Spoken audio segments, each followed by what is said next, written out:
Contre Gaza, les otages n'aient pas été libérés. Et aussi, vu le constat fait par l'exécutif israélien que la guerre n'était pas gagnée et ne pouvait pas être gagnée, d'ailleurs, le chef d'état-major israélien a admis que le nombre de soldats israéliens tués à Gaza et blessés à Gaza est nettement plus élevé que ce que l'armée a officiellement déclaré. Alors officiellement, 844 soldats ont été tués. Et en fait, Zamir a déclaré qu'il y avait au moins 5 942 familles endeuillées enregistrées. Et selon le vocabulaire militaire israélien, les familles endeuillées, ça veut dire que leurs personnes au combat sont mortes.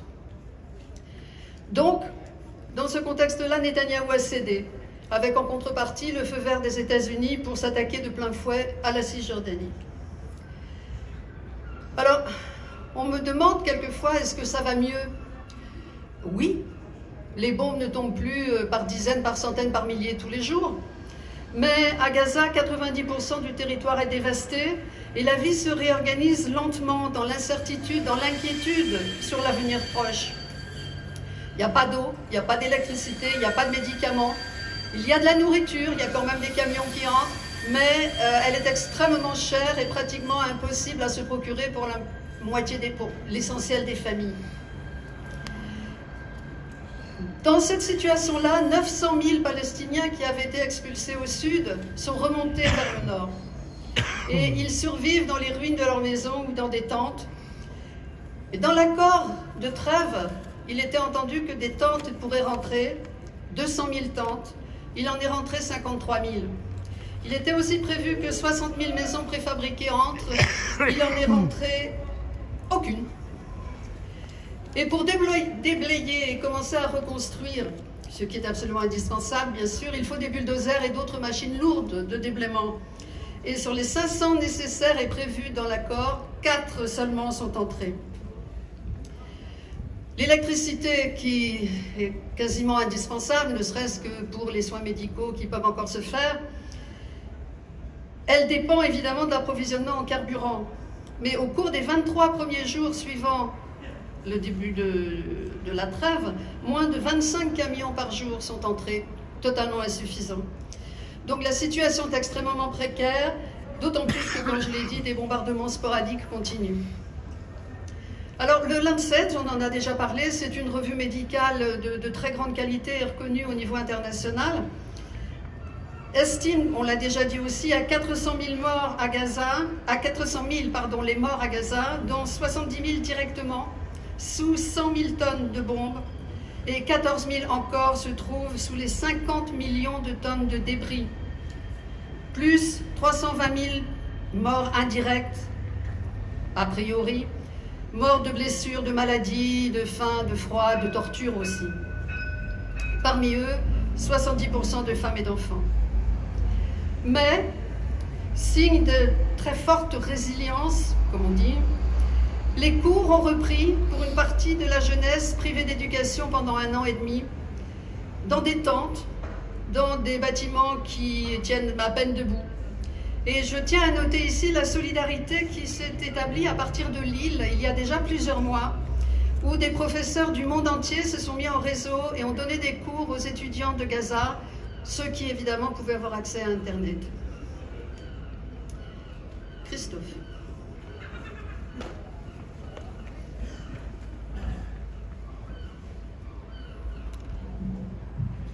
C'est un témoignage de Hassem Al-Nabi. Lorsque le cessez-le-feu a commencé à Gaza, je me suis attaché à trouver une réponse à cette question. Où se trouve le corps du docteur Rifat Al-Harir? Même les parents, la femme, les enfants et les frères et sœurs de Rifat ne savaient pas ni où ni quand il avait été enterré.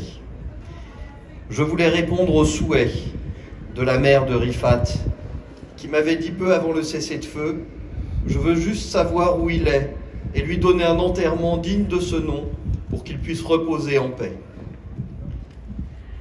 Tout au long de mes recherches, j'ai rencontré de nombreuses personnes, parcouru des cimetières de fortune et lu des centaines de notes manuscrites, collées sur des tombes improvisées à la hâte, chacune portant le nom d'un martyr, un nom de famille ou simplement une date de décès. Rifat a été enterré sans funérailles ni rites officiels. Après une enquête approfondie, il s'est avéré qu'aucun parent ou ami n'était présent lors de son inhumation et que Rifat a été enterré par des voisins. Son corps a été enveloppé dans un tissu et placé à côté des restes des membres de sa famille, dont certains n'étaient que des fragments, impossibles à distinguer les uns des autres. La localisation de ce que nous pensons être la tombe de Rifat a demandé un effort considérable. Les cimetières de Gaza sont pleins. Les familles ont été obligées d'ouvrir d'anciennes tombes pour enterrer leurs proches ou de creuser dans les espaces étroits entre les tombes existantes, serrant les concessions funéraires les unes contre les autres. Après avoir trouvé un nouveau lieu de sépulture, nous nous sommes intéressés aux procédures nécessaires au transfert. Il n'y avait personne de spécialisé dans les exhumations et même l'obtention de sacs en plastique s'est avérée difficile. Le peu que nous avons trouvé n'était pas suffisant pour tous les restes. Je n'arrête pas de penser à ce qui va suivre. Je ne sais pas comment je vais commencer à creuser. Je ne sais pas comment nous allons transporter les restes, dont la plupart se sont probablement décomposés, ni comment nous allons les placer dans les sacs en plastique et comment nous allons les transporter jusqu'à leur nouveau lieu de repos. Je n'ai aucune idée de la manière dont je ferai tout cela, mais je sais que je dois le faire. Il n'y a pas d'autre option, nous le porterons jusqu'à sa dernière demeure, une tombe commune à la périphérie de Choujaya, dans le quartier vivant et animé où il est né, a vécu et a été aimé jusqu'au jour où il nous a été enlevé.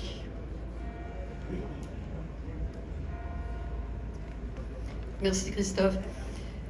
Donc Rifat Al-Hariri, c'est ce professeur, cet universitaire professeur de français dans la bande de Gaza et poète extrêmement renommé en Palestine qui a été assassiné en décembre 2023.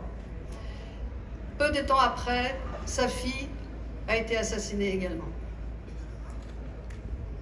Alors en Cisjordanie, depuis un mois déjà, les troupes d'occupation mènent une vaste offensive militaire dans le nord, particulièrement contre les camps de réfugiés, à Jenin, à Nour Shams, à Tulkarem, et à Toubas, à Al-Farah et Balata. C'est vraiment dans le nord et le nord-ouest de la Cisjordanie.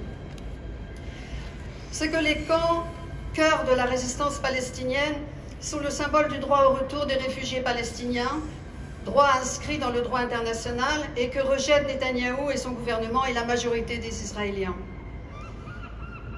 Les troupes s'acharnent maintenant sur Tulkarem. Depuis plusieurs jours, c'est une violence extrême qui se déploie contre la ville et les civils dans le camp et dans la ville.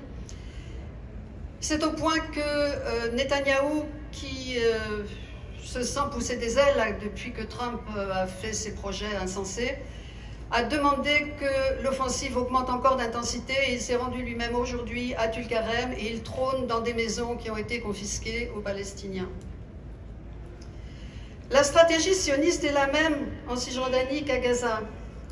Bombardement, destruction de maisons et de toutes les infrastructures, occupation des hôpitaux, établissement de barrages routiers pour empêcher les déplacements. Les rafles de civils se multiplient et des otages palestiniens récemment libérés ont été réarrêtés.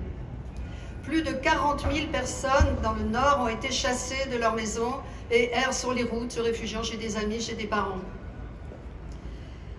Depuis octobre 2023, 900 Palestiniens ont été assassinés en Cisjordanie et une centaine depuis le début de cette offensive.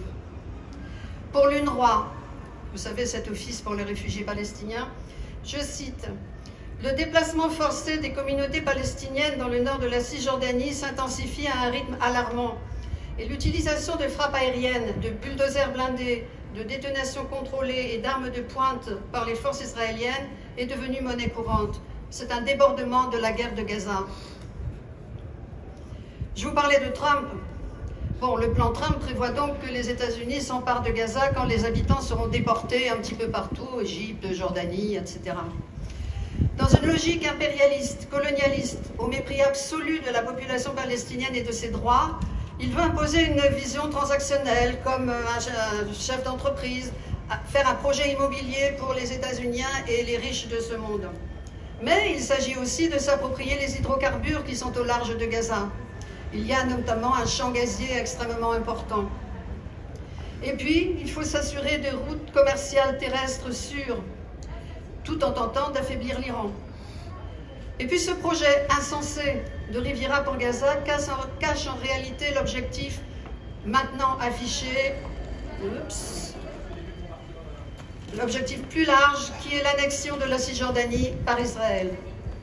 Et aussi l'impossibilité, évidemment, qu'un État palestinien voit le jour. Tout ça à la grande satisfaction de Netanyahou et de ses amis fascistes qui disent que le plan est révolutionnaire. L'appui des États-Unis à Israël passe aussi par des livraisons d'armes qui se multiplient, et la dernière, 7 milliards de dollars. Les réactions internationales ont unanimement condamné ce projet immoral, dangereux et irréaliste, et des contre-projets sont préparés par les pays arabes. Les dirigeants arabes sont réunis à Riyad et ils cherchent une position commune sur le financement de la reconstruction qui est estimé à 50 milliards d'euros par la Banque mondiale. Quant à la future gouvernance de la bande de Gaza, ils prévoient qu'il n'y aura ni Hamas ni autorité palestinienne. C'est un schéma qui prévoit une reconstruction sur 3 phases étalées sur 3 à 5 ans, avec dans un premier temps des zones sécurisées pour reloger temporairement les déplacés et déblayer les décombres. La reconstruction interviendrait dans une deuxième phase avec l'organisation d'une conférence internationale pour réunir les bailleurs. Mais tout ça sans consultation des Palestiniens. Il paraît que la France aussi prépare un projet, un contre-projet, que ça aurait fuité dans des médias, mais je n'en ai pas eu connaissance. Ce que l'on peut dire concernant la France, c'est que le soutien à Israël ne se dément pas et la répression de la solidarité se poursuit. Ainsi, le collectif toulousain Palestine vaincra vient d'être dissous. Les interdictions de conférences se multiplient. Salah Hamouri, Rima Hassan, Francesca Albanese, qui était tout récemment en Allemagne où elle a failli être arrêtée par la police allemande.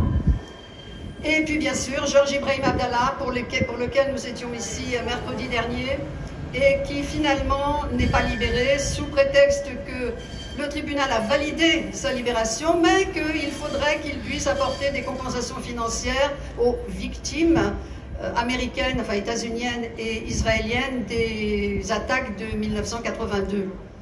Ce à quoi Georges a répondu, hormis qu'il n'a pas un centime, ce à quoi il a répondu, on ne donne pas d'argent à ceux qui bombardent un peuple, qui le placent sous situation de génocide.